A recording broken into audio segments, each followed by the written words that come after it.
Hello dear 12th students, நீங்க 6ஆவதுல இருந்து 12வது வரைக்கும் கவர்மெண்ட் ஸ்கூல்ல படிச்சிருக்கீங்களா? உங்களுக்கு ஒரு மிகப்பெரிய வாய்ப்பானது காத்துட்டு இருக்கு. இந்த வாய்ப்பை பத்தி A to Z நான் இந்த வீடியோல எக்ஸ்பிளைன் பண்ண போறேன். இது வீடியோ கிடையாது, உங்களுடைய வாழ்க்கை. சோ கவர்மெண்ட் ஸ்கூல்ல படிச்ச ஏழை பிள்ளைங்களுக்கு அரசாங்கம் மிகப்பெரிய உதவி பண்ணிட்டு இருக்காங்க. சோ அந்த தகவலை நான் இந்த வீடியோல சொல்ல போறேன். என்னுடைய ஒவ்வொரு வீடியோவிலையும் பாத்தீங்கன்னா நான் இந்த தகவலை சொல்லிக்கிட்டே தான் இருப்பேன். ஏன் பாத்தீங்கன்னா எனக்கு அரசு பள்ளி மாணவர்கள் ஏன் மூலமா இலவசமா படிக்கிறாங்க அப்படின்னு சொல்லும் போது அது எனக்கு மிகப்பெரிய ஒரு பெருமையா இருக்கு. சரிங்களா? லாஸ்ட் இயர் நம்மளுடைய சேனல் மூலமா 100க்கும் மேற்பட்ட மாணவர்கள் 7.5 இடஒதுக்கீடு அடிப்படையில இலவசமா படிச்சுட்டு இருக்காங்க. இத பெருமைக்காகலாம் சொல்லல, இது சத்தியமான ஒரு உண்மை. சோ அந்த மாதிரி இந்த வருஷமும் என்னுடைய கைடன்ஸ்ல ஒரு 100 பிள்ளைங்களாவது இலவசமா படிக்கணும் அப்படின்னு நான் விருப்பப்படுறேன். சோ அதனால இந்த கைடன்ஸ முழுமையா பயன்படுத்திக்கோங்க. முடிஞ்ச வரைக்கும் நம்மளுடைய வாட்ஸ்அப் குரூப்ல ஜாயின் பண்ண பாத்துக்கோங்க. ஏன்னா நம்மளுடைய வாட்ஸ்அப் குரூப்ல A to Z நீங்க கவுன்சிலிங் முடிஞ்சு காலேஜ்ல போய் ஜாயின் பண்ற வரைக்கும் எல்லா தகவலையுமே அப்டேட் பண்ணிக்கிட்டே இருப்பேன். சோ நம்மளுடைய தமிழ்நாடு இன்ஜினியரிங் ஸ்டூடெண்ட்ஸ் குரூப் 2026 உடைய வாட்ஸ்அப் குரூப் லிங்க் டிஸ்கிரிப்ஷன்லயும் கமெண்ட் பாக்ஸ்லயும் கொடுத்திருக்கேன். அதை ஜாயின் பண்ணிக்கோங்க. அதை போய் எனக்கு ஜாயின் பண்ண தெரியல அப்படின்னா ஸ்கிரீன்ல கொடுத்திருக்க நம்பருக்கு எனக்கு வாட்ஸ்அப் பண்ணுங்க, நான் உங்களை ஜாயின் பண்ணி விடுறேன். சரிங்களா? சோ முடிஞ்ச வரைக்கும் இந்த வீடியோவை ஸ்கிப் பண்ணாம பாருங்க, உங்களுடைய நண்பர்களுக்கும் ஷேர் பண்ணுங்க. ஓகேவா? சரி, இப்ப நம்ம கண்டென்ட்டுக்கு போகலாம். 6ஆவதுல இருந்து 12வது வரைக்கும் கவர்மெண்ட் ஸ்கூல்ல படிச்ச பிள்ளைங்களுக்கு அரசாங்கம் இன்ஜினியரிங் கல்லூரியில சேர்றதுக்கான முழு கட்டணத்தையும் கொடுக்கறாங்க. ஒரு பிரைவேட் காலேஜ்ல 1 லட்சம் ரூபாய் ஃபீஸ் வாங்குறாங்க அப்படின்னா நீங்க அந்த பிரைவேட் காலேஜ்ல போய் ஜாயின் பண்ணிட்டீங்க அப்படின்ற பட்சத்துல உங்களுக்கான அந்த 1 லட்சம் ரூபாய கவர்மெண்டே கொடுத்துடுறாங்க.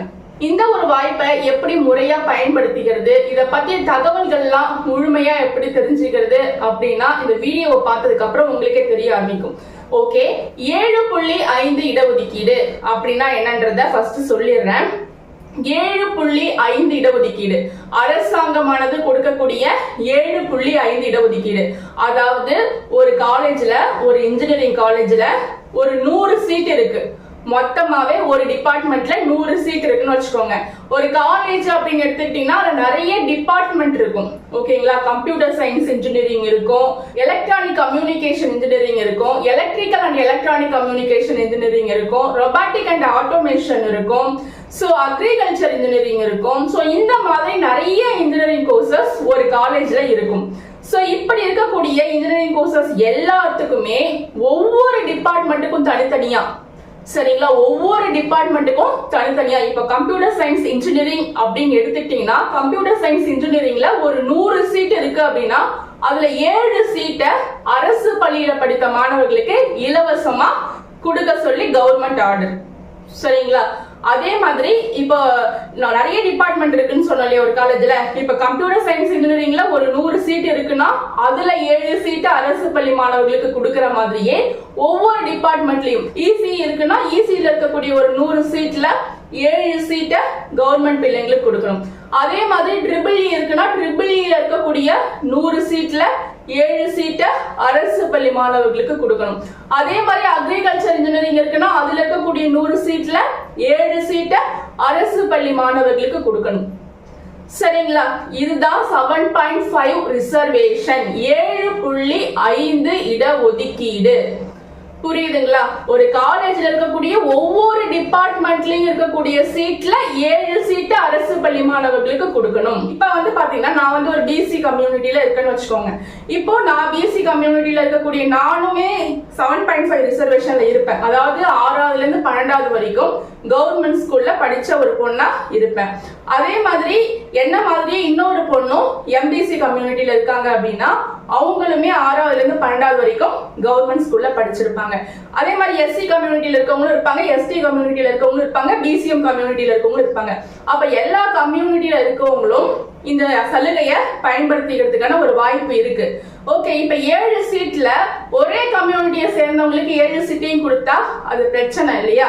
சோ அதனால கவர்மெண்ட் என்ன பண்ணிருக்காங்க அப்படின்னு பாத்தீங்கன்னா ரிசர்வேஷன் பேசிஸ்ல அந்த 7 சீட்டையே கம்யூனிட்டி பேசிஸ்ல பிரிச்சு கொடுக்கறாங்க. சரிங்களா? இப்ப பிசிக்கு இத்தனை சீட்டு, எம்பிசிக்கு இத்தனை சீட்டு, எஸ்சிக்கு இத்தனை சீட்டு, எஸ்டிக்கு இத்தனை சீட்டு, டிசிஎம் எம்பிசி டிஎன்சிக்கு இத்தனை சீட்டு அப்படின்னு சொல்லிட்டு பிரிச்சு கொடுக்கறாங்க கவர்மெண்ட். ஓகேங்களா? அத வந்து எந்த பேசிக்ல பிரிக்கிறாங்க அப்படின்றத நான் உங்களுக்கு விளக்கமா சொல்றேன் பாருங்க. ஓசின்றது ஓபன் கேட்டகரியா, ஓபன் கேட்டகரி சீட்டை எல்லா கம்யூனிட்டில இருக்கவங்களும் எடுத்துக்கலாம். அதுக்கு வந்து மார்க் தான் ரொம்ப முக்கியம். யார் மார்க்ல ஹையஸ்ட் இருக்காங்களோ அவங்க வந்து அந்த ஓசி கம்யூனிட்டில இருக்கக்கூடிய சீட்டை எடுத்துக்கலாம். அதுக்கு வந்து கம்யூனிட்டின்றது வந்து கிடையாது. இப்ப ஒரு காலேஜ்ல 1000 சீட் இருக்கு அப்படின்னு பாத்தீங்கன்னா ஓசி கம்யூனிட்டில இருக்கவங்களுக்கு 31% சீட்டை கொடுக்கணும். இதுதான் ரிசர்வேஷன், 7.5 ரிசர்வேஷன். சரிங்களா? ஓசி கம்யூனிட்டில இருக்கவங்களுக்கு 31% சீட் கொடுக்கணும். அதே மாதிரி பிசி கம்யூனிட்டில இருக்கவங்களுக்கு 26.5% சீட் கொடுக்கணும். பிசிஎம் கம்யூனிட்டிக்கு 3.5% சீட் கொடுக்கணும். எம்பிசி கம்யூனிட்டிக்கு 20% சீட் கொடுக்கணும். எஸ்சிக்கு 15% சீட் கொடுக்கணும். எஸ்சிக்கு 3%, எஸ்டிக்கு 1% சீட்டையும் நம்ம கொடுக்கணும். 7.5 ரிசர்வேஷனை கவர்மெண்ட் வந்து இப்படிதான் ரிசர்வேஷன் பேசிஸ்ல கொடுக்க சொல்லியிருக்காங்க. சரிங்களா? ஒரு காலேஜ்ல எவ்வளவு சீட் இருக்கோ அந்த சீட்டை இந்த பெர்சன்டேஜ் வைஸ் உங்களுக்கு கொடுப்பாங்க. சரிங்களா? 1000ல 31% அப்படின்னா எவ்வளவு வரும்? 310. ஓகேங்களா? 1000ல 31% எடுத்தீங்கன்னா 310. அப்ப 1000 சீட் இருக்கு அப்படின்னா ஒரு காலேஜ்ல ஓசி கம்யூனிட்டில இருக்கவங்களுக்கு எத்தனை சீட் வரும்? 310 சீட் ஓசி கம்யூனிட்டில இருக்கவங்களுக்கு கொடுக்கலாம். ஓகேங்களா? அப்ப 1000 சீட் இருக்குன்னா பிசி கம்யூனிட்டில இருக்கவங்களுக்கு 26.5% அப்படின்னும் போது 1000ல 26.5% அப்படின்னு பாத்தீங்கன்னா 265. சரிங்களா? 1000ல 26.5% எடுத்தீங்கன்னா 265. அப்ப பிசி கம்யூனிட்டில இருக்கவங்களுக்கு 265 சீட்டு கொடுப்பாங்க. ஓகேங்களா? அடுத்தது பிசிஎம்க்கு 3.5. 1000ல 3.5% போட்டீங்கன்னா 35 சீட்டு. ஓகேங்களா? முஸ்லீம்க்கு வந்து பாத்தீங்கன்னா ஒரு காலேஜ்ல 1000 சீட் இருக்குன்ற பட்சத்துல முஸ்லீம் கம்யூனிட்டிக்கு வந்து பாத்தீங்கன்னா 35 சீட்டை கொடுப்பாங்க. சரிங்களா? அதே மாதிரி வந்து பாருங்க எம்பிசிக்கு 20%. அப்ப 1000ல 20% எடுத்தீங்கன்னா 200. ஓகேங்களா? அப்ப எம்பிசி கம்யூனிட்டிக்கு வந்து பாத்தீங்கன்னா ஒரு காலேஜ்ல 1000 சீட் இருக்கக்கூடிய பட்சத்துல 200 சீட்டு கொடுப்பாங்க. ஓகேவா? அடுத்து எஸ்சிக்கு வந்து 15%. 15% அப்படின்னா 1000ல 15% போட்டீங்கன்னா 150. சரிங்களா? 150. அப்ப 1000 சீட்ல 150 சீட்டை யாருக்கு கொடுப்பாங்க? எஸ்சி கம்யூனிட்டில இருக்கவங்களுக்கு கொடுப்பாங்க. அடுத்து எஸ்சிஎம்க்கு வந்து பாத்தீங்கன்னா 3%. 1000ல 3% எடுத்தீங்கன்னா எவ்வளவு? 30. சரிங்களா?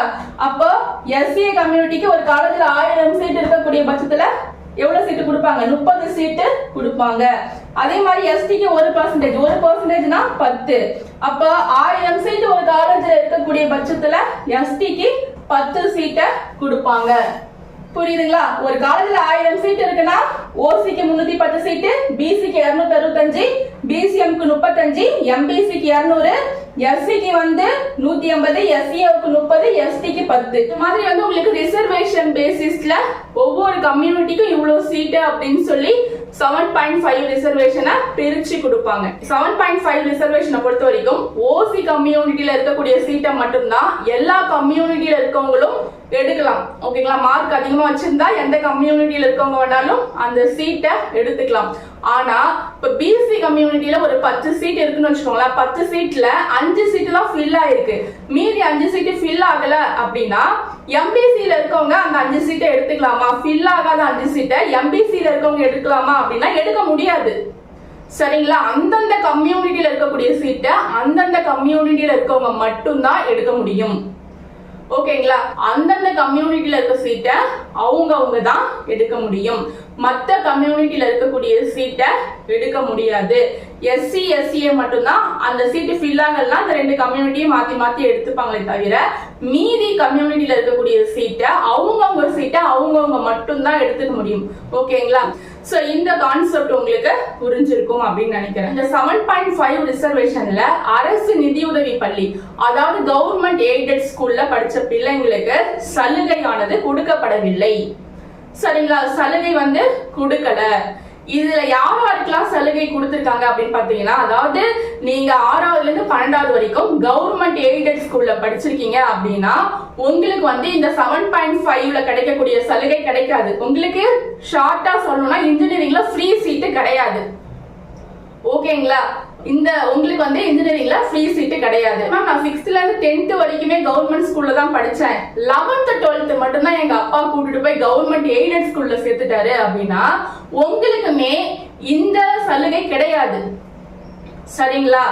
ஒரே ஒரு வருஷம் கூட நீங்க அரசு பள்ளியை தாண்டி மெட்ரிகுலேஷன்லயோ இல்ல அரசு நிதியுதவி பள்ளியிலயோ படிச்சிருக்க கூடாது.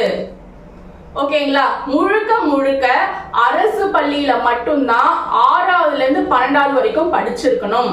சோ அப்படிப்பட்ட பிள்ளைங்களுக்கு மட்டும்தான் இந்த 7.5 இடஒதுக்கீட அரசானது கொடுத்துட்டு இருக்காங்க.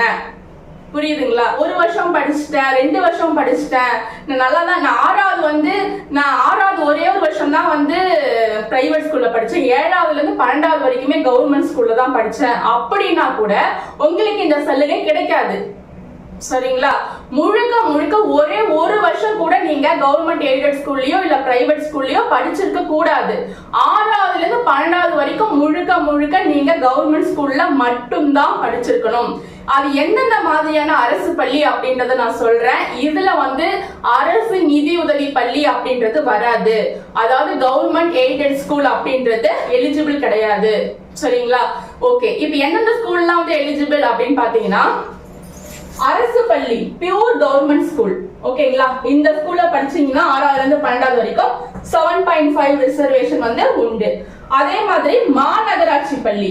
சரிங்களா? மாநகராட்சி பள்ளி இந்த பள்ளியில படிச்சிருந்தாலும் உங்களுக்கு 6ஆவதுல இருந்து 12வது வரைக்கும் மாநகராட்சி பள்ளியில படிச்சிருந்தீங்க அப்படின்னாலும் உங்களுக்கு 7.5 ரிசர்வேஷன் உண்டு.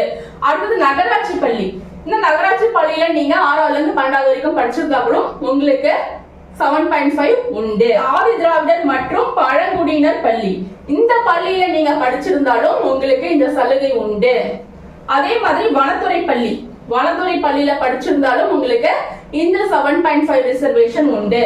கள்ளர் சீர் மரபறியினர் பள்ளி, கள்ளர் சீர் மரபறியினர் பள்ளிகள். சோ இந்த பள்ளியில நீங்க கள்ளர் சீர் மரபறியின பள்ளிகள் இந்த பள்ளியில நீங்க 6ஆவதுல இருந்து 12வது வரைக்கும் படிச்சிருந்தாலும் உங்களுக்கு 7.5 ரிசர்வேஷன் உண்டு.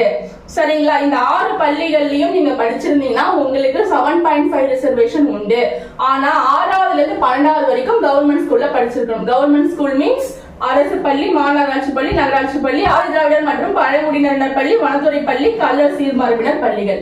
இப்போ நீங்க வந்து அரசு பள்ளி பியூர் கவர்மெண்ட் ஸ்கூல்ல 6ஆவதுல இருந்து 6th ல 10th வரையும் படிச்சிட்டீங்கன்னு வச்சுக்கோங்க. 11th 12th மட்டும் நீங்க இந்த நகராட்சி பள்ளியில படிக்கிறீங்க அப்படின்னா உங்களுக்கு வந்து 7.5 ரிசர்வேஷன் உண்டு. ஏன்னா இது எல்லாமே கவர்மெண்ட் ஸ்கூல் தான். சரிங்களா? இந்த 6 ஸ்கூல்ல நீங்க மாத்தி மாத்தி படிச்சிருக்கீங்க, 6ஆவதுல இருந்து 12வது வரைக்கும் மாத்தி மாத்தி படிச்சிருக்கீங்க அப்படின்னா உங்களுக்கு வந்து 7.5 ரிசர்வேஷன் உண்டு. ஃபார் எக்ஸாம்பிளுக்கு இந்த பள்ளியில வந்து இந்த அரசு பள்ளியில வந்து 6ஆவதுல இருந்து 7வது வரையும் படிச்சிருக்கீங்க, இந்த மாநகராட்சி பள்ளியில போய் 8ஆவதுல இருந்து 9வது வரையும் படிக்கிறீங்க, இந்த நகராட்சி பள்ளியில 10ஆவதுல இருந்து 12வது வரைக்கும் படிக்கிறீங்க அப்படின்னா உங்களுக்கு 7.5 ரிசர்வேஷன் உண்டு. சரிங்களா? ஏன்னா இது எல்லாமே என்னதான் கவர்மெண்ட் ஸ்கூல் தான். அதனால இதுல எந்த விதமான வித்தியாசமும் உங்களுக்கு கிடையாது. நீங்க வந்து கவர்மெண்ட் எய்டட் ஸ்கூல்லயோ இல்ல பிரைவேட் ஸ்கூல்லயோ மட்டும்தான் படிச்சிருக்க கூடாது. முழுக்க முழுக்க அரசு பள்ளியில மட்டும்தான் படிச்சிருக்கணும். புரியுதுங்களா உங்களுக்கு? சரி, ஓகே. இப்ப எந்த ஸ்கூல்ல படிச்சா உங்களுக்கு 7.5 ரிசர்வேஷன் உண்டுன்னு சொல்லிட்டேன். அது மட்டும் இல்லாம எப்படி படிச்சா 7.5 ரிசர்வேஷன் கிடையாதுன்னு சொல்லியிருக்கேன். ஓகேங்களா? ஒரு வருஷம் படிச்சுட்டா 2 வருஷம் படிச்சுட்டா அப்படின்னாலும் உங்களுக்கு மெட்ரிகுலேஷன்லயோ இல்ல எய்டட் ஸ்கூல்லயோ ஒரு வருஷமோ 2 வருஷமோ படிச்சுட்டா கூட உங்களுக்கு 7.5 ரிசர்வேஷன் கிடையாது. சரிங்களா? 3 கான்செப்ட் சொன்னது புரிஞ்சுதா உங்களுக்கு? எந்தெந்த ஸ்கூல்ல படிச்சவங்களுக்கு 7.5 ரிசர்வேஷன் உண்டுன்னு சொல்லியிருக்கேன், எப்படி படிச்சிருக்கணும்னு சொல்லியிருக்கேன், 6ஆவதுல இருந்து 12வது வரைக்கும் படிச்சிருக்கணும்னு சொல்லியிருக்கேன். அதுக்கப்புறம் என்ன சொன்னேன், கம்யூனிட்டி பேசிஸ்ல உங்களுக்கு எப்படி இந்த 7.5 ரிசர்வேஷன் கொடுக்குறாங்க அப்படின்றத சொல்லியிருக்கேன். ஓகேங்களா? அடுத்த தகவல் நம்ம என்ன பார்க்க போறோம் அப்படின்னு பாத்தீங்கன்னா, இந்த 7.5 ரிசர்வேஷன்ல இருக்கக்கூடிய எல்லாருக்கும் ஒரே நாள்ல சீட்டு கொடுத்துட மாட்டாங்க. சரிங்களா? 7.5 ரிசர்வேஷன் இருக்கக்கூடிய மாணவர்களை அவங்களுடைய மதிப்பெண் அடிப்படையில, உங்களுடைய கட் ஆஃப் மதிப்பெண் அடிப்படையில physics, chemistry, maths cut off எப்படி கால்குலேட் பண்றதுன்னு முன்னாடியே சொல்லியிருக்கேன். உங்களுடைய மேக்ஸ் மார்க்கை முழுசா எடுத்துப்பாங்க, உங்களுடைய பிசிக்ஸ் மார்க்கை 2ஆல டிவைட் பண்ணி எடுத்துப்பாங்க, உங்களுடைய கெமிஸ்ட்ரி மார்க்கை 2ஆல டிவைட் பண்ணி எடுத்துப்பாங்க. இப்ப இந்த 3த்தையும் கூட்டினீங்கன்னா உங்களுடைய கட் ஆஃப் மார்க் அப்படின்றது கால்குலேட் பண்ணிடுவாங்க. இதை பத்தி ஒரு வீடியோ போட்டிருக்கேன், அந்த வீடியோவையும் நீங்க பாருங்க. சரிங்களா? அந்த வீடியோல டீம்டு யூனிவர்சிட்டினா என்ன, அட்டானமஸ் காலேஜ்னா என்ன, நான் அட்டானமஸ் காலேஜ்னா என்ன, அண்ட் எதுல படிக்கிறது பெஸ்ட் எல்லாமே A to Z தகவல் சொல்லியிருக்கேன். அதை நீங்க பாத்தீங்க அப்படின்னா உங்களுக்கு கவுன்சிலிங்ல சாய்ஸ் ஃபில்லிங் பண்ணும்போது ஒரு ஐடியா கிடைக்கும். ஓகேங்களா? சரி, இப்ப பாருங்க. இப்ப நீங்க 7.5 ரிசர்வேஷன் இருக்கீங்க. உங்க எல்லாரையும் மொத்தமா கூட்டு ஒரே நாள்ல சீட்டு கொடுத்துட மாட்டாங்க. ஓகேவா? TNEA Tamil Nadu engineering admission counselling மூலமா உங்களை 3 சுற்றுகளா 3 ரவுண்டா பிரிச்சு சீட்டு கொடுப்பாங்க. 3 ரவுண்டா எப்படி பிரிக்கிறாங்க? கம்யூனிட்டி பேசிஸ்ல பிரிக்கிறாங்களா அப்படின்னா இல்ல, மதிப்பெண் அடிப்படையில பிரிக்கிறாங்க. சரிங்களா? உங்களுடைய கட் ஆஃப் டோட்டல் மதிப்பெண் அடிப்படை கிடையாது, டோட்டல் மார்க்கே இங்க கால்குலேட் பண்ண மாட்டாங்க. உங்களுடைய கட் ஆஃப் மார்க் பேசிஸ்ல உங்களை 3 சுற்றா பிரிச்சு உங்களுக்கு சீட்டு கொடுக்கறாங்க. சரிங்களா? உங்களுடைய physics mark, chemistry mark, maths மார்க்கை வச்சு உங்களை 3 சுற்றா பிரிச்சு உங்களுக்கு இந்த சீட்டை கொடுத்துட்டு இருக்காங்க. தமிழ்நாடு இன்ஜினியரிங் அட்மிஷன் கவுன்சிலிங்க்கு ரிசல்ட் வந்ததுக்கு அப்புறம் அப்ளை பண்ணணும். சரிங்களா? அப்ளை பண்றதுக்கு முக்கியமான டாக்குமெண்ட்ஸ் என்ன அப்படின்னு பாத்தீங்கன்னா 10th mark sheet, 12th mark sheet, community certificate, உங்களுடைய போட்டோ. இந்த 4 மட்டுமே போதும், மீதி எல்லாமே ஆப்ஷனல் தான். சரிங்களா? இப்போ நாங்க 7.5 ரிசர்வேஷன்ல இருக்கிறதுனால நாங்க கூடுதலா ஏதாவது சர்டிபிகேட் அப்ளை பண்ணணுமா அப்படின்னு கேட்டா கண்டிப்பா கிடையாது. அதுதான் உங்களுக்கு இந்த 2-3 வருஷமா மிகப்பெரிய பிளஸ் பாயிண்டா இருக்கு. சரிங்களா? ஒரு 3 வருஷத்துக்கு முன்னாடி பாத்தீங்கன்னா 7.5 ரிசர்வேஷன் இருக்கக்கூடிய பிள்ளைங்களுக்கு அடிஷனலா ஒரு சர்டிபிகேட்டை அப்லோட் பண்ண சொல்லியிருந்தாங்க. அதாவது போனோஃபைட் சர்டிபிகேட் அப்படின்னு சொல்லிட்டு அப்லோட் பண்ண சொல்லியிருந்தாங்க. இந்த சர்டிபிகேட் வாங்குறதுக்குள்ள பிள்ளைங்களுக்கு பெரிய தலைவலியே வந்துருச்சு. ஏன்னா ஸ்கூல்ல ஹெட் மாஸ்டர்கிட்ட கேட்டா ஹெட் மாஸ்டர் போய் நீங்க போய் CO ஆபீஸ்ல போய் வாங்கிக்கோங்க அப்படின்னு சொல்றாங்களாம். CO ஆபீஸ்ல போய் கேட்டா நீங்க முதல்ல போய் ஸ்கூல்ல தானே வாங்கிட்டு வரணும், ஏன் ஏன்ட்ட டைரக்டா வரீங்க அப்படின்னு கேக்குறாங்களாம். சோ இந்த மாதிரி 2 பேரும் பண்ணக்கூடிய அந்த குழப்பத்துல பிள்ளைங்க எங்க வாங்குறதுன்னு தெரியாம இந்த வேணாம்னு விட்டுட்டு போயிருக்காங்க இந்த சீட்டை. சரிங்களா? சோ அப்படிலாம் பிள்ளைங்களுக்கு நெருக்கடி இருந்துச்சு. ஆனா இப்ப இருக்கக்கூடிய காலகட்டத்துல உங்களுக்கு அந்த நெருக்கடி அப்படின்றது குறைஞ்சி ரொம்ப சந்தோஷமான ஒரு விஷயத்தை கொண்டு வந்திருக்காங்க. என்ன அப்படின்னு பாத்தீங்கன்னா எம்இஸ் நம்பர். இந்த எம்இஸ் நம்பர் நீங்க கவுன்சிலிங்க்கு அப்ளை பண்ணும்போது உங்களுடைய எம்இஸ் நம்பர் கேட்பாங்க. அந்த எம்இஸ் நம்பரை மட்டும் நீங்க டைப் பண்ணா போதும், நீங்க அரசு பள்ளி மாணவர் அப்படின்றது அவங்களுக்கு தெரிஞ்சிடும். ஓகேங்களா? அந்த எம்இஸ் நம்பருக்குள்ள உங்களுடைய ஜாதகமே அதுல இருக்கும். சரிங்களா? உங்களை பத்தி A to Z எல்லா தகவலும் இருக்கும். நீங்க 6ஆவதுல இருந்து 12வது வரைக்கும் எந்தெந்த ஸ்கூல்ல படிச்சிருக்கீங்க அப்படின்றத அந்த எம்இஎஸ் நம்பரை போட்டாலே அவங்க உள்ள போய் பார்த்தாலே எல்லாமே தெரிஞ்சிடும். அதனால நீங்க அதுக்குன்னு தனியா அரசு பள்ளி மாணவர் அப்படின்னு காட்டிக்கிறதுக்காக போனோஃபைட் சர்டிபிகேட்னு எதுவுமே வாங்க தேவையில்ல. சரிங்களா? இந்த எம்இஎஸ் நம்பரை போட்டாலே அவங்களுக்கு தெரிஞ்சிடும். ஓகே மேம், எங்களுடைய எம்இஎஸ் நம்பரை நாங்க எப்படி தெரிஞ்சுக்கிறது அப்படின்னு கேட்டீங்கன்னா உங்களுக்கு ஸ்கூல்ல ஒரு ஐடி கார்டு கொடுத்திருப்பாங்க. 12th படிக்கும்போது ஐடி கார்டு போட்டிருப்பீங்க இல்லையா, அந்த ஐடி கார்டுல எம்இஎஸ் நம்பர்னு கொடுத்திருப்பாங்க. அதுதான் எம்இஎஸ் நம்பர். அதை எடுத்துட்டு போய் நீங்க கொடுத்து இன்ஜினியரிங் கவுன்சிலிங் அப்ளை பண்ணும்போது அந்த நம்பர் தான் கொடுக்கணும். சரிங்களா? அதோட 10th 12th மார்க் ஷீட்லயே உங்களுக்கு எம்இஎஸ் நம்பர் அப்படின்னு கொடுத்திருப்பாங்க. அதுவும் இல்லைன்னா உங்க நெட் சென்டருக்கு போங்க. நெட் சென்டருக்கு போய் உங்களுடைய டேட் ஆஃப் பர்த், உங்களுடைய ஸ்கூல் நேம், உங்களுடைய ஆதார் கார்டு, உங்களுடைய ஸ்கூலுடைய லொகேஷன், இந்த தகவல்லாம் சொன்னீங்கன்னா அவங்களே உங்களுக்கு எம்இஎஸ் நம்பர் எடுத்து கொடுத்துருவாங்க. சரிங்களா? எம்இஎஸ் நம்பரை பயன்படுத்தி நீங்க அரசு பள்ளி மாணவர் அப்படின்ற ஒரு அடையாளத்தை அவங்களுக்கு கொடுக்கலாம். ஓகேங்களா? சோ இதுதான் பாத்தீங்கன்னா நடைமுறை. சரிங்களா? எம்இஎஸ் நம்பரே போதும். அரசு பள்ளி மாணவர்கள் 7.5 ரிசர்வேஷன் வேணும் அப்படின்றதுக்காக கூடுதலா அந்த சர்டிபிகேட் இந்த சர்டிபிகேட் வாங்குறதுக்கு எங்கவுமே அலைய தேவையில்லை. உங்களுக்கும் மற்ற ஸ்டூடெண்ட்ஸ் மாதிரி 10th mark sheet, 12th mark sheet, community certificate, photo இது மட்டுமே இருந்தாலே போதும். இதுதான் முக்கியமான சர்டிபிகேட், மீதி எல்லாமே ஆப்ஷனல் தான். சரிங்களா? இது மட்டும் இருந்தா போதும். அண்ட் நீங்க எம்இஎஸ் நம்பர் கொடுக்கணும். எம்இஎஸ் நம்பர் மட்டும் கொடுத்தீங்கன்னா அரசு பள்ளி மாணவர் அப்படின்றதுக்கு ஒரு அடையாளத்துக்கு எம்இஎஸ் நம்பர் கொடுத்தீங்கன்னா அவங்க நீங்க கவர்மெண்ட் ஸ்கூல் ஸ்டூடெண்ட் அப்படின்றத அண்டர்ஸ்டாண்ட் பண்ணிட்டு உங்களுக்கான சலுகையை கொடுப்பாங்க. சரிங்களா? இதுதான் ப்ரொசீஜர். இது தவிர்த்து 7.5 ரிசர்வேஷன்ல ஸ்பெஷல் ரிசர்வேஷன் ஒன்னு இருக்கு. சரிங்களா? 7.5 ரிசர்வேஷனுக்கே இன்னொரு ரிசர்வேஷன், ஸ்பெஷல் ரிசர்வேஷன். அந்த ஸ்பெஷல் ரிசர்வேஷன்ல இருக்கக்கூடிய பிள்ளைங்களுக்கும் 7.5 ரிசர்வேஷன் உண்டு. சரிங்களா? இந்த ஸ்பெஷல் ரிசர்வேஷன்ல யார் வருவாங்க அப்படின்னு பாத்தீங்கன்னா எக்ஸ் சர்வீஸ்மேன் பிள்ளைங்க, அதாவது முன்னாள் ராணுவத்தினருடைய பிள்ளைங்க. ஓகேங்களா? எக்ஸ் ஆர்மின்னு சொல்லுவாங்க, முன்னாள் ராணுவத்தினருடைய பிள்ளைகள். இவங்க வந்து இந்த ஸ்பெஷல் ரிசர்வேஷன்ல வருவாங்க. அண்டு வந்து பாத்தீங்கன்னா இந்த டிசேபிள்டு ஸ்டூடெண்ட்ஸ், மாற்றுத்திறனாளி பிள்ளைங்களும் இந்த 7.5 ஸ்பெஷல் ரிசர்வேஷன் 7.5 ரிசர்வேஷன்ல வருவாங்க. ஓகேங்களா? இது தவிர்த்து யார் வருவாங்கன்னா ஸ்போர்ட்ஸ் கோட்டாவில் இருக்கவங்க. ஓகேங்களா? ஸ்போர்ட்ஸ் கோட்டாவில் ஸ்டேட் லெவல்ல வின் பண்ணவங்களாம் இந்த ஸ்பெஷல் ரிசர்வேஷன்ல வருவாங்க. ஓகேங்களா? டிஸ்ட்ரிக்ட் லெவல், ஸ்டேட் லெவல்ல வின் பண்ணி வச்சிருக்கீங்க இல்லையா? சோ நீங்களும் என்ன பண்ணுவீங்க, இந்த ஸ்பெஷல் ரிசர்வேஷன்ல வரலாம். சோ இந்த ஸ்பெஷல் ரிசர்வேஷன்ல வரதுக்கு நீங்க மட்டும் கூடுதலான சான்றிதழை அப்ளை பண்ணணும். சரிங்களா? நீங்க டிசேபிள்டு ஸ்டூடெண்ட்ஸா இருந்தீங்கன்னா உங்களுக்கு என்ன ப்ராப்ளமோ அதுக்கான சர்டிபிகேட்டை நீங்க அப்லோட் பண்ணணும். ஸ்போர்ட்ஸ் கோட்டாவில் இருக்கீங்கன்னா அதுக்கான சர்டிபிகேட் வாங்கியிருப்பீங்க இல்லையா, அதை நீங்க அப்லோட் பண்ணணும். எக்ஸ் சர்வீஸ்மேன் பிள்ளைங்கன்னா அதுக்கான சர்டிபிகேட் என்னவோ அதை நீங்க அப்லோட் பண்ணணும். சரிங்களா? சோ இதெல்லாம் நீங்க ஸ்பெஷல் ரிசர்வேஷன் 7.5ல வரவங்க மட்டும்தான் இந்த சர்டிபிகேட்டை கூடுதலா அப்ளை பண்ணணும். மற்ற ஸ்டூடெண்ட்ஸ் நார்மலா 7.5 ரிசர்வேஷன்ல வரக்கூடிய ஸ்டூடெண்ட்ஸ் வந்து 10th mark sheet, 12th mark sheet, community certificate, photo, EMIS number, இது மட்டுமே போதும் அவங்களுக்கு. சரிங்களா? ஸ்பெஷல் ரிசர்வேஷன் 7.5 பிள்ளைங்களுக்கு என்ன பெனிஃபிட்னு பார்த்தீங்கன்னா, நீங்க ஸ்பெஷல் ரிசர்வேஷன் 7.5லயும் சீட் எடுத்துக்கலாம். சப்போஸ் அதுல சீட் கிடைக்கல அப்படின்னா நார்மலா 7.5 ஸ்டூடெண்ட்ஸ் அட்டென்ட் பண்றாங்க இல்லையா, அந்த கவுன்சிலிங்கும் நீங்க அட்டென்ட் பண்ணி சீட் எடுத்துக்கலாம். சரிங்களா? உங்களுக்கு 2 வாய்ப்பு இருக்கு. இன்னொன்னு என்னன்னா 7.5 ரிசர்வேஷன் ஸ்டூடெண்ட்ஸ் எல்லாருமே நார்மலா எல்லா ஸ்டூடெண்ட்ஸும் அப்ளை பண்ணி எடுக்கிறாங்க இல்லையா சீட், அதாவது மெட்ரிகுலேஷன் ஸ்கூல் பிள்ளைங்க, கவர்மெண்ட் எய்டட் ஸ்கூல் பிள்ளைங்க எல்லாருமே அப்ளை பண்ணி மொத்தமா ஜெனரல் கோட்டாவுல சீட் எடுக்கிறாங்க இல்லையா, சோ அந்த சீட்டையுமே நீங்க எடுத்துக்கலாம். சரிங்களா? 7.5 ரிசர்வேஷன் ஸ்டூடெண்ட்ஸ் வந்து பாத்தீங்கன்னா அந்த ஜெனரல் கோட்டா சீட்டையும் நீங்க எடுக்கலாம். கவுன்சிலிங் மூலமா நீங்க ஜெனரல் கோட்டா சீட்டையும் எடுக்கலாம். 7.5ல அலோகேட் பண்ணிருக்கக்கூடிய சீட்டையும் நீங்க எடுத்துக்கலாம்.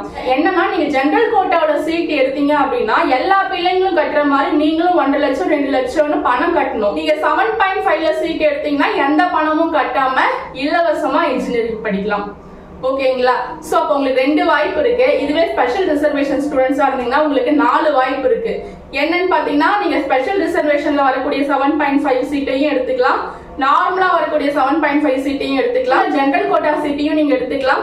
அதே ஜெனரல் கோட்டாவிலேயே வந்து பாத்தீங்கன்னா ஸ்பெஷல் ரிசர்வேஷன் வரும். ஓகேங்களா? 7.5ல ஸ்பெஷல் ரிசர்வேஷன் வர மாதிரி ஜெனரல் கோட்டாவிலுமே ஒரு ஸ்பெஷல் ரிசர்வேஷன் சீட் இருக்கு, அந்த சீட்டையும் நீங்க எடுத்துக்கலாம். ஓகேங்களா?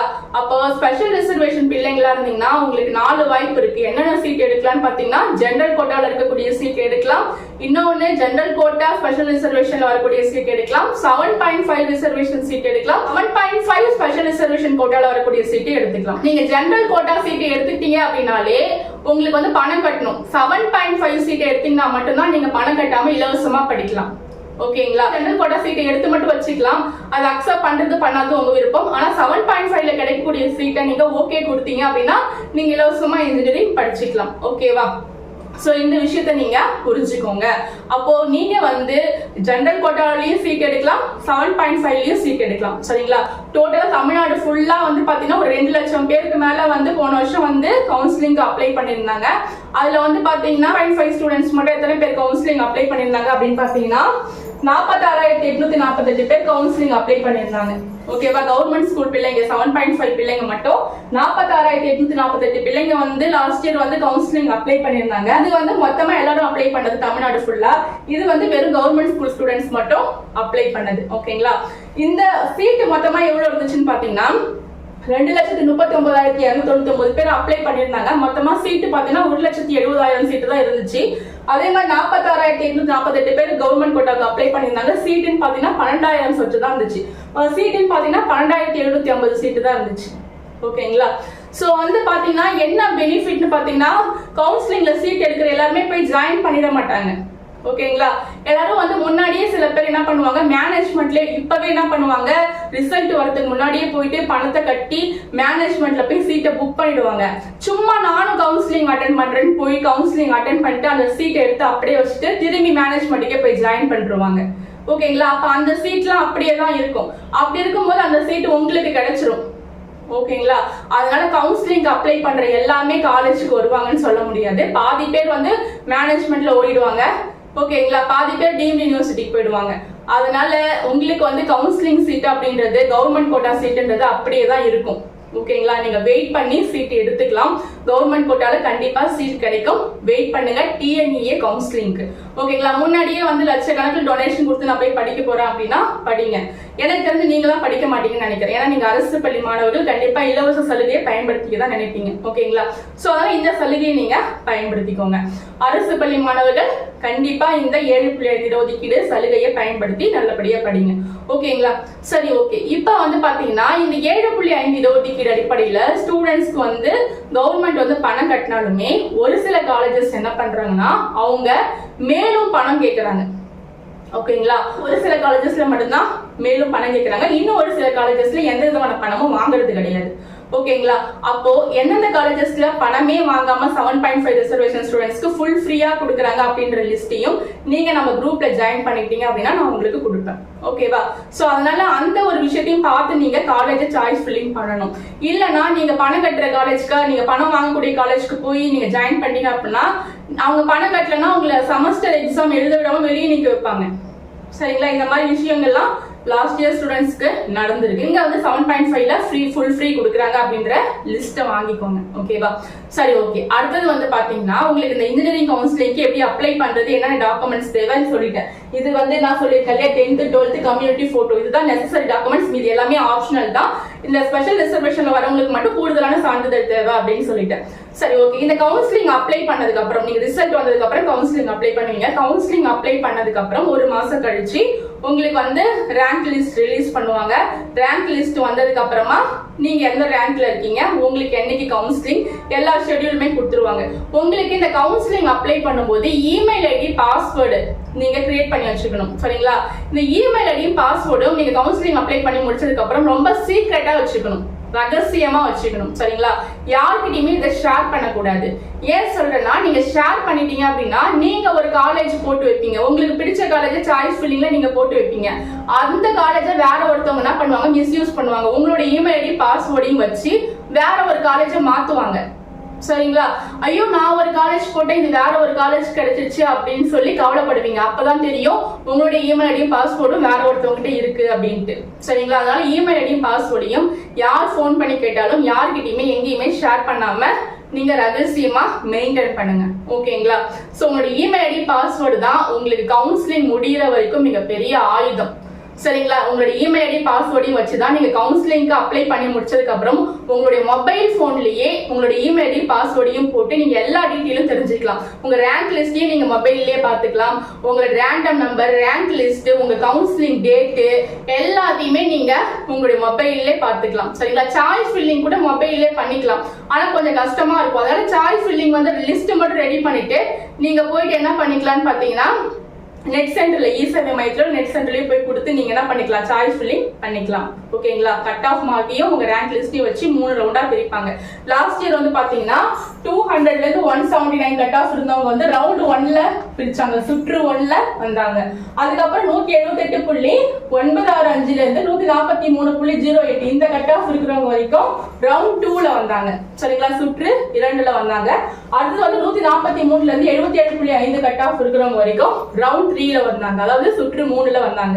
சரிங்களா, இந்த 3 பேரையும் 3 ரவுண்டா பிரிப்பாங்க. 3 ரவுண்டா பிரிச்சு ஒவ்வொரு ரவுண்டையும் 13 நாள் கவுன்சிலிங் நடக்கும். 3 ரவுண்டா பிரிப்பாங்க, ஒவ்வொரு ரவுண்டுக்கும் 13 நாள் கவுன்சிலிங் நடக்கும். ஓகேங்களா, இவங்களுக்கு 13 டேஸ் நடக்கும். 13 டேஸ் கம்ப்ளீட் ஆனதுக்கு அப்புறம் தான் இந்த ரவுண்ட் 2க்கு நடக்கும். ரவுண்ட் 2க்கு ஒரு 13 டேஸ் கம்ப்ளீட் ஆனதுக்கு அப்புறம் தான் ரவுண்ட் 3க்கு நடக்கும். ஓகேவா, அப்போ ஒவ்வொரு சுற்றுமே 13 நாள் நடக்கும். ஓகேங்களா, உங்களுக்குமே 7.5 reservation counselling, general quota counselling ரெண்டுமே ஒரே நாள்ல தான் நடக்கும். உங்க கட் ஆஃப்க்கு நீங்க எந்த காலேஜ் சூஸ் பண்றீங்களோ அதை வச்சுதான் உங்களுக்கு காலேஜ் கிடைக்கும். சரிங்களா, கட் ஆஃப்கான காலேஜை கரெக்டா சூஸ் பண்ணலன்னா உங்களுக்கு காலேஜ் வந்து நாட் அலாட்டட் இந்த மாதிரியான வரக்கூடிய பிரச்சனைகள்லாம் இருக்கு. சரிங்களா, அதனால காலேஜை கரெக்டா சூஸ் பண்ணணும். அந்த கைடன்ஸ் எல்லாமே நான் உங்களுக்கு கொடுக்குறேன். நம்மளுடைய வாட்ஸ்அப் குரூப்ல ஜாயின் பண்ணிக்கோங்க. இந்த தகவல் முழுக்க உங்களுக்கு ரொம்ப யூஸ்ஃபுல்லா இருக்கும்னு நினைக்கிறேன். இது யூஸ்ஃபுல்லா இருந்துச்சுன்னா மறக்காம சப்ஸ்கிரைப் பண்ணுங்க, லைக் பண்ணுறது மூலமா அந்த வீடியோ எல்லா மாணவர்களுக்கும் கொண்டு போய் சேர்க்கலாம். ஓகேவா, சோ நான் இவ்வளவு தூரம் கஷ்டப்பட்டு சொன்னதுக்கு லைக் பண்ணுங்க. மாணவர்கள் எல்லாருக்கும் எல்லாருக்கும் போய் சேரட்டும். சரிங்களா? நம்மளுடைய வாட்ஸ்அப் குரூப்ல ஜாயின் பண்ணிக்கோங்க. Okay, bye. மீண்டும் அடுத்த ஒரு வீடியோவுடன் நான் உங்களை சந்திக்கிறேன்.